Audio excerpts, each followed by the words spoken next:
वाणी एक अमोल है जो कोई बोले जान, ये तराजू तौल के तो निज मुख बाहर। वाणी में बड़ी ताकत होती है। वाणी संभाल के बोलना चाहिए, शब्द संभाल के बोलना चाहिए। शब्द की प्रस्तुति इतनी विनम्र और सरल सहज होनी चाहिए कि कठोर से कठोर हृदय में करुणा आ जाए, हृदय परिवर्तन हो जाए। वाणी संभाल के बोला कर। आज सास बहू में क्यों नहीं पट रही है? इसलिए नहीं पट रही है कि वाणी व्यवहार सही नहीं है।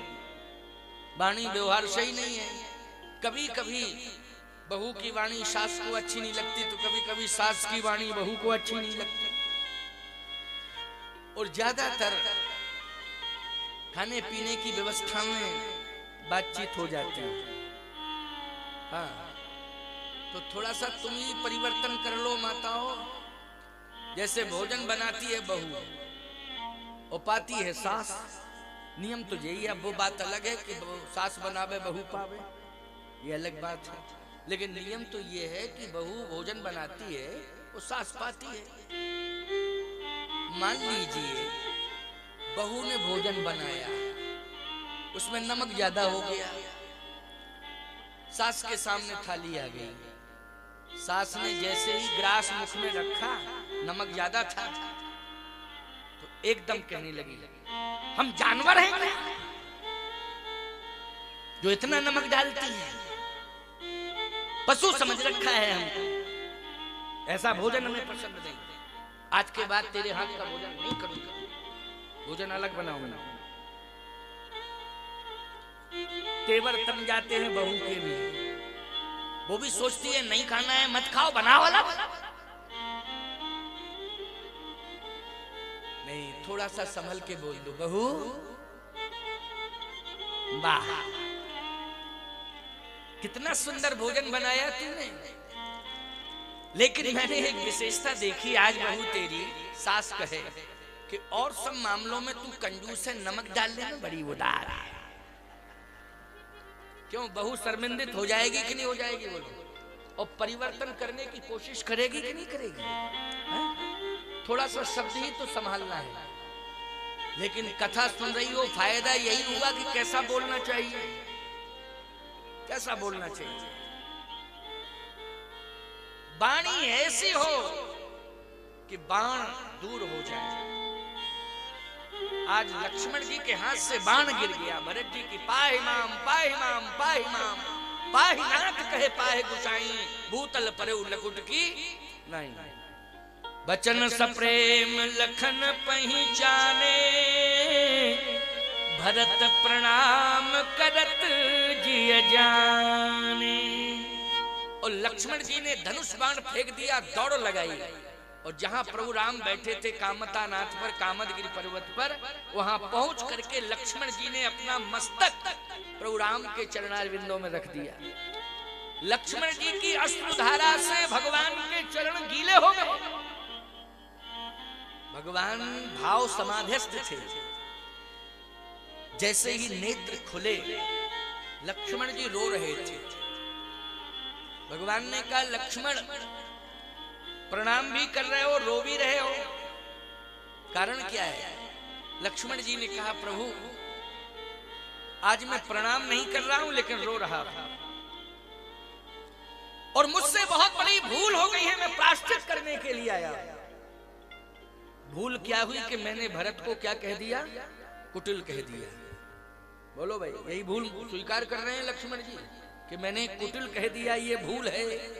अब मैं पास में आपके आ गया हूं, चरणों में पड़ा हूं, इसलिए प्रायश्चित कर रहा हूं, रो रहा हूं। तो प्रणाम भी तो कर रहे हो? कहे नहीं प्रभु, प्रणाम नहीं कर रहा हूं। फिर प्रणाम करके ये सूचना दे रहा हूं कि कोई प्रणाम कर रहा है। प्रणाम कौन कर रहा है? कहत सप्रेम नाय महिमा था, भरत प्रणाम करत रघुनाथा। भरत जी प्रणाम कर रहे हैं, भरत प्रणाम कर रहे हैं, उठे राम सुन प्रेम अधीरा, कहूं पट कहूं निखंग धनु तीरा। भगवान अधीर होकर के दौड़ पड़े। देखो भाई, भरत का नाम सुना? बैठो धर्मेश। उठे राम सुन प्रेम अधीरा, कहूं पट कहूं निखंग धनु तीरा। भगवान अधीर होकर के जैसे ही दौड़े तो भगवान का पीतांबर गिर गया। पीतांबर गिर गया। पीतांबर जैसे गिरा, थोड़ा आगे बढ़े, निखंग धनु तीरा, धनुष बाण भी गिर गए। अरे पीतांबर गिरा, धनुष बाण गिरे, और भरत जी की ओर दौड़ते चले जा रहे हैं प्रभु, उठाने के लिए भरत को उठाएं। तो किसी ने कहा प्रभु प्रभु ये पीतांबर गिर गया, पीतांबर गिर गया, रुकिए। भगवान ने कहा रुकूंगा नहीं। तो ये पीतांबर तो गिर गया, बोले इसको गिर जाना चाहिए था, अच्छा हुआ जो गिर गया। क्यों? कि ये मेरे हृदय पर रहता है, और जब मैं अपने प्यारे भरत को उठाऊंगा, हृदय से लगाऊंगा, तो सबसे पहले बाधा तो यही खड़ी करता है। भरत और राम के मिलन में पहली बाधा पीतांबर देता, क्योंकि ये हृदय पर रहता है।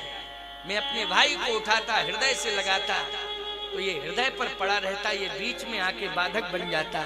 भगवान राम ने कहा दुनिया वालों से मैं कह देना चाहता हूँ, जो भाई भाई के मिलन में बाधक बनता हो उसका त्याग कर देना चाहिए, जैसे मैंने पीतांबर का त्याग कर दिया। भाई भाई के मिलन में बाधक नहीं बनना चाहिए, बहुत बड़ा अपराध है।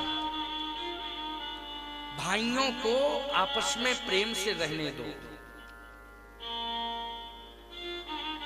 कभी भी बाधा खड़ी मत करो। आज भगवान राम ने पीतांबर को दूर कर दिया अपने से। किसी ने कहा प्रभु पीतांबर तो हृदय पर रहता है, लेकिन धनुष बाण तो कंधे पर रहते हैं, धनुष बाण गिराने की क्या जरूरत थी, इनका त्याग क्यों किया आपने?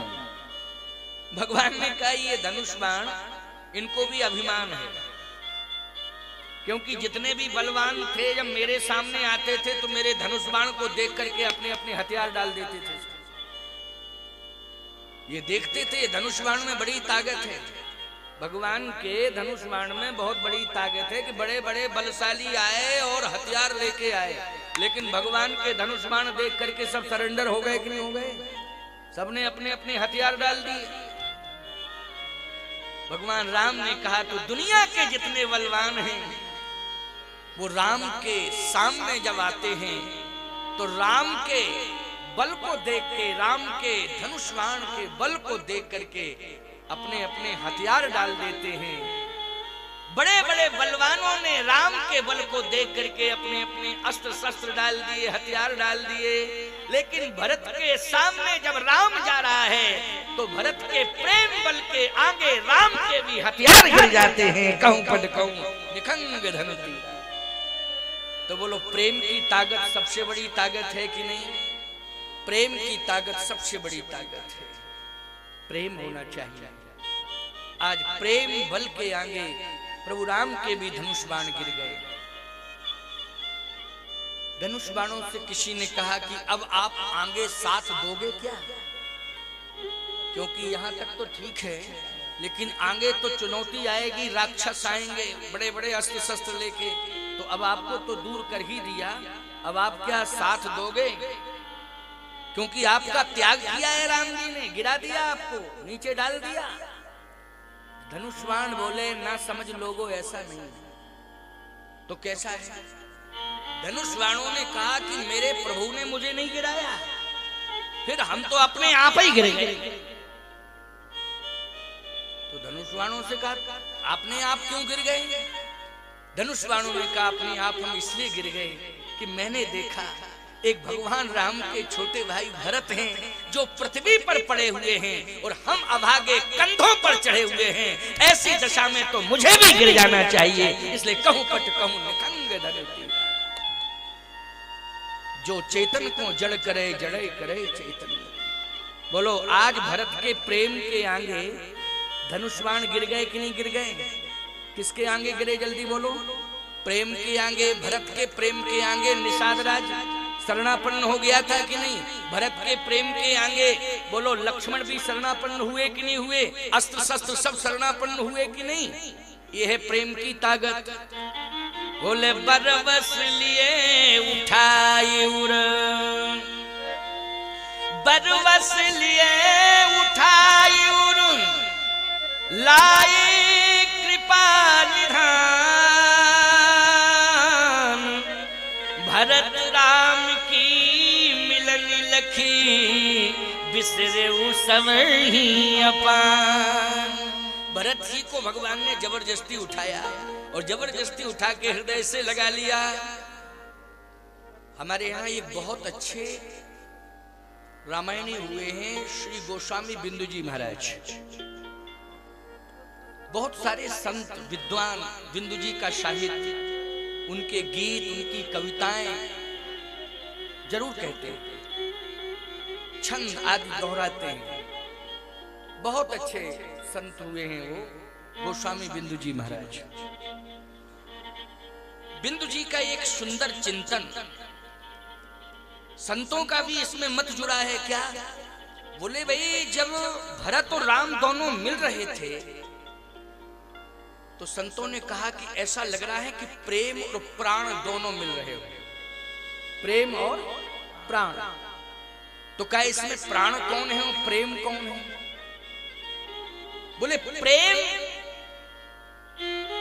भरत जी के पास, बोलो है कि नहीं? और प्राण राम के पास है। बोलो भाई सबके हृदय में जो प्राण हैं उन प्राण को प्रवेश दिलाने वाले कौन है? जल्दी बोलो। प्रभु राम ही तो हैं, भगवान के द्वारा ही तो प्राण प्रवेश करते हैं। अगर माता पिता के द्वारा प्राण प्रवेश करते हैं तो बहुत सी ऐसी घटनाएं हो जाती हैं कि माता पिता के सामने ही बेटा जाने लगता है तो माँ बाप के पास प्राण है, प्रवेश नहीं कराते। ये तो माध्यम है, निमित्त है।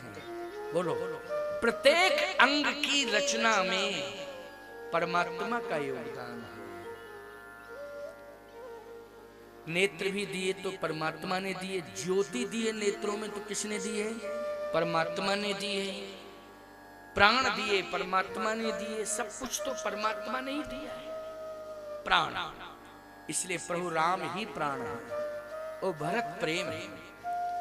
तो प्रेम कहां से चला? बोले अयोध्या से। प्रेम उधर से चला, इधर से प्राण सिधारे। प्रेम उधर से चला, इधर से प्राण सिधारे। दोनों ही मिल गए देह मंदिर के द्वार। दोनों ही मिल गए देह मंदिर के द्वार। एक दूसरे को जब दोनों ने अपनाया तो पता नहीं कब किस में कौन समाया। पता नहीं कब किस में कौन समाया। प्रेम तत्व के सिंधु में प्राण बिंदु जब खो गया तो पंच तत्व तन त्याग कर अलख निरंजन हो गया। यहाँ परम प्रेम रण दो भाई, परम प्रेम रण दो भाई। मन बुद्धि जीत यही